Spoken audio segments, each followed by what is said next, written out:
combat continue et continuera encore, y compris demain et peut-être aussi les jours qui suivront. Tout dépendra de l'issue du vote à l'Assemblée nationale, on verra bien. Mais en tout cas, notre détermination, elle est intacte. Ce projet, quoi qu'il se passe, il est injuste, brutal et inutile. Le gouvernement est en difficulté et il essaye de jouer sur un prétendu épuisement du mouvement.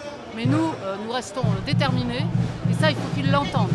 Voilà, parce que ce serait contre-productif et ce serait jouer, ce serait faire ce que le gouvernement attend de nous finalement, renoncer. Or, il n'en est pas question. Mais écoutez, à peu près tout, mais ce qui nous unit ici en intersyndical, c'est le report de l'âge à 64 ans, c'est la manière dont ça va pénaliser durement les personnels précaires, les femmes notamment. Et à La Réunion, c'est d'autant plus important qu'on le sait, deux tiers des 50-61 ans sont déjà au chômage. 2 tiers. Donc vous imaginez bien à quel point cela va encore davantage dégrader la situation sociale de l'île.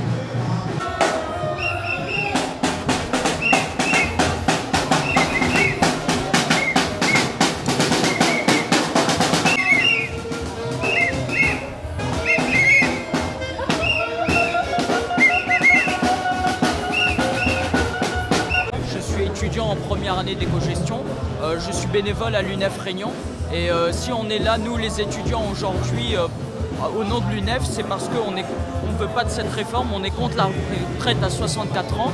Nous, on a toujours été pour la retraite à 60 ans, un retour comme dans les années 80 à la retraite à 60 ans.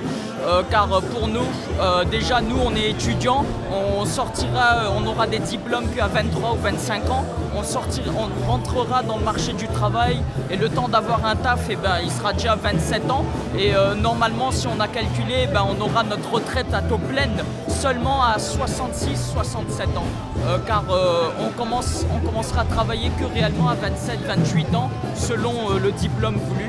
Et on trouve que travailler autant pour au final avoir une retraite pleine qu'à 67 ans, c'est inadmissible parce que sinon à 64 ans, on aurait une petite retraite.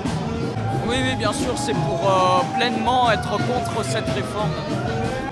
Non, pour nous, c'est jamais trop tard et même si malheureusement ça passe à l'Assemblée, on continuera quand même à bloquer, à manifester, à être à l'opposition de cette réforme. Oui, toujours solidaire avec les travailleurs et ce projet de réforme des retraites qui est mauvais pour le peuple, mauvais pour ceux qui ont des carrières longues, qui ont des difficultés.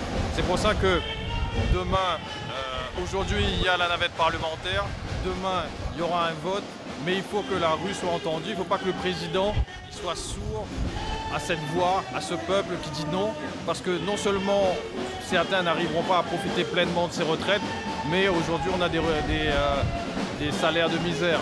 Donc il faut entendre cette voix, la longévité, les carrières difficiles, la pénibilité, pour vraiment qu'au final on puisse dire non à ce projet de loi.